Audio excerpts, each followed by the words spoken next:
नमस्कार, PTC news देख रहे सभी दर्शकों का स्वागत है। मैं हूं राहुल राणा। वक्त तो चला है प्रदेश की तमाम बड़ी खबरों से रूबरू करवाने का, लेकिन सबसे पहले नजर हेडलाइंस पर। करनाल में हिंद दी चादर मैराथन में दौड़े युवा, केंद्रीय मंत्री मनोहर लाल ने दिखाई हरी झंडी। वोट चोरी मामले पर भी किया पलटवार। सीएम नायब सिंह सैनी का बड़ा बयान, चुनाव में एनडीए की जीत का किया दावा। बोले पीएम मोदी के नेतृत्व में तेजी से हो रहा विकास। रोहतक पहुंची भारतीय टीम की महिला खिलाड़ी शेफाली वर्मा, परिवार और प्रशासन ने किया जोरदार स्वागत। खुली जीप में पहुंची घर। झज्जर में दर्दनाक सड़क हादसा, कोसली रोड पर अनियंत्रित कार पेड़ से टकराई, एक ही परिवार के 3 सदस्यों की मौत। और बहादुरगढ़ में युवक की हत्या, पिता ने दोस्त पर लगाए आरोप, कहा गाड़ी में हुई कहासुनी, गर्दन पर चाकू से किया हमला।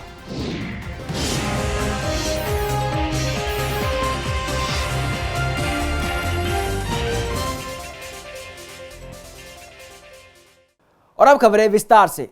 करनाल में हिंद दी चादर मैराथन का आयोजन हुआ, जिसमें प्रदेश के पूर्व मुख्यमंत्री मनोहर लाल ने शिरकत की। इस दौरान हजारों की संख्या में लोग मैराथन में शामिल होने के लिए पहुंचे। इस मौके पर श्री गुरु तेग बहादुर जी की शहादत को सभी ने याद किया। कार्यक्रम पर संबोधित करते हुए केंद्रीय मंत्री मनोहर लाल ने कहा कि गुरु तेग बहादुर जी ने अपने जीवन से ये संदेश दिया है कि सत्य और धर्म की रक्षा के लिए बलिदान से बड़ा कोई धर्म नहीं। उनका त्याग आज भी मानवता के लिए प्रेरणा स्रोत है। आज हजारों की संख्या में अपने ये नौजवान साथी अपने नवे गुरु श्री गुरु तेग बहादुर जी की शहादत को नमन करने के लिए 350 साल पहले जो घटना घटी, उस इतिहास को याद करते हुए, आज उनको नमन करते हुए यहां इकट्ठे हुए हैं। मित्रों, अपनी ये यात्रा करनाल में आज एक इतिहास रच रही है। अभी ये यात्रा क्या बल्कि ये दौड़ है। वैसे तो प्रातःकाल 5:30 बजे शुरू हो चुकी है। 5:30 बजे 21 किलोमीटर की दौड़ के लिए बहुत से युवक यहां से दौड़े हैं। उसके बाद 6:30 बजे 10 किलोमीटर की दौड़ के लिए यहां से दौड़े हैं। और अब हम सब लगभग 61,000 युवा युवती साथी अब यहां से 5 किलोमीटर की दौड़ के लिए दौड़ेंगे।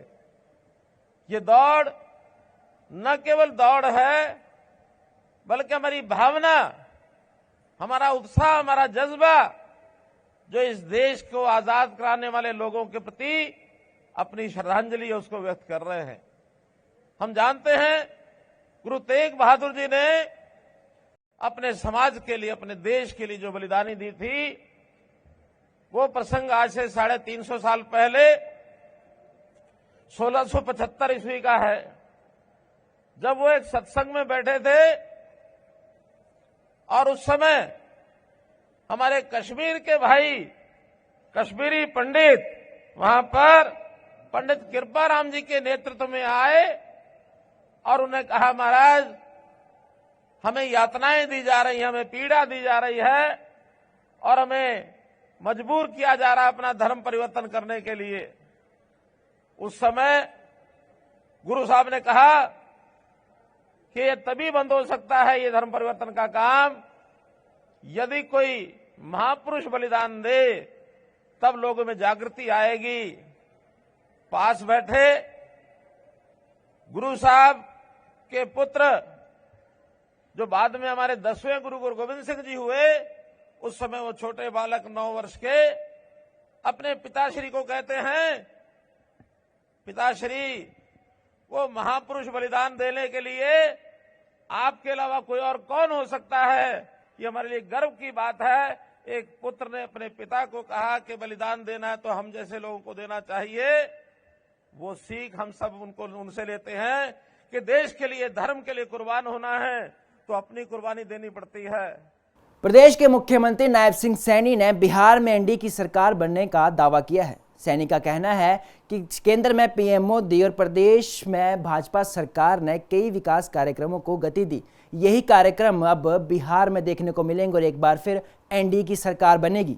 सीएम सैनी ने कहा कि प्रधानमंत्री नरेंद्र मोदी के नेतृत्व में देश की सरकार गरीबों के विकास के लिए निरंतर काम कर रही है। उन्होंने कहा कि गरीबों के जीवन स्तर को उठाने के लिए केंद्र सरकार की नीतियों का सीधा लाभ समाज के अंतिम व्यक्ति तक पहुंचा है। बिहार के अंदर एनडीए की सरकार बहुत बड़े मार्जिन के साथ आ रही है, क्योंकि आदरणीय मोदी जी के नेतृत्व में देश में गरीब व्यक्ति के लिए काम किए गए हैं। गरीब व्यक्ति को सशक्त और मजबूत करने के लिए निरंतर नरेंद्र मोदी की सरकार काम कर रही है। उसका परिणाम है कि देश भी विकास की गति में आगे बढ़े, देश भी विकसित हो और उसके साथ साथ गरीब व्यक्ति भी मजबूत और सशक्त हो। पहली बार है, क्योंकि कांग्रेस 55 सालों से लगातार प्रलोभन देती रही, टॉफी देती रही, चॉकलेट देती रही, परंतु गरीबों के उत्थान के लिए, गरीबों की मजबूती के लिए कोई काम नहीं किया।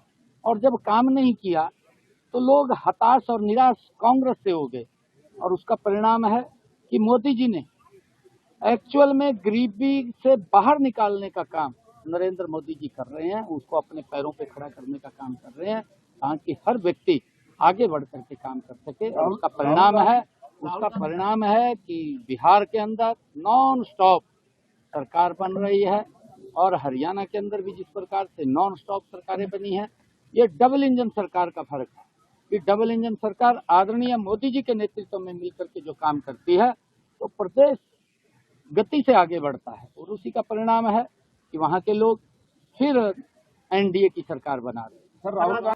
प्रदेश के मुख्यमंत्री नायब सिंह सैनी का एक बड़ा बयान सामने आया है। उन्होंने कहा कि हरियाणा सरकार ने सिख समुदाय के लिए कई बड़े काम किए हैं। श्री गुरु तेग बहादुर जी की 350वीं शहीदी वर्षगांठ पर शहीदी यात्रा का आयोजन किया जा रहा है। वहीं मुख्यमंत्री नायब सिंह सैनी का बड़ा बयान सामने आया है। सीएम सैनी ने कहा कि हरियाणा सरकार ने सिख समाज के लिए कई काम किए हैं और आने वाले समय में भी कई और काम किए जाएंगे। और क्या कुछ कहा मुख्यमंत्री सैनी ने, आप भी सुनिए। सिरसा गुरुद्वारा प्रबंधक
योजना भी हमने शुरू की गई है।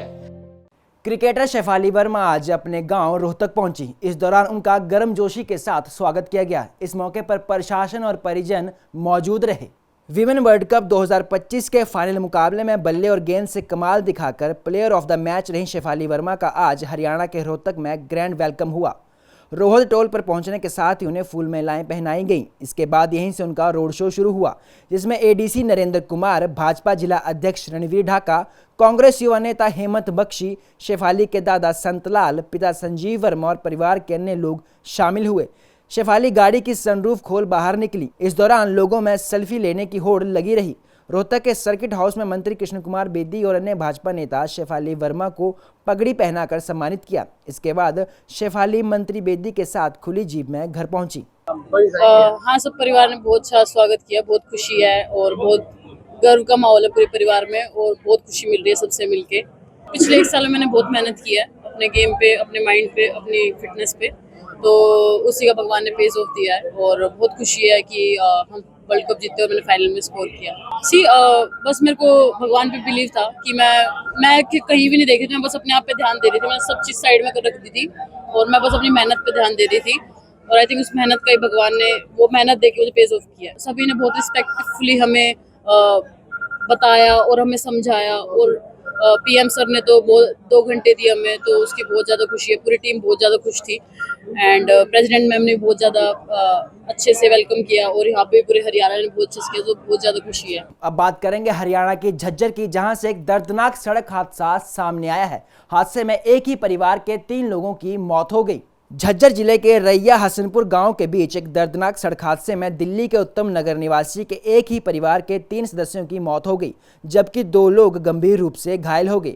हादसे के बाद क्षेत्र में अफरा तफरी का माहौल बन गया। जानकारी के अनुसार अमर सिंह, अंकित, छगन, लालचंद और निर्मला देवी निवासी उत्तम नगर दिल्ली शनिवार को महेंद्रगढ़ जिले के झड़गड़ौली गांव के एक रिश्तेदार के दाह संस्कार में शामिल होने गए थे।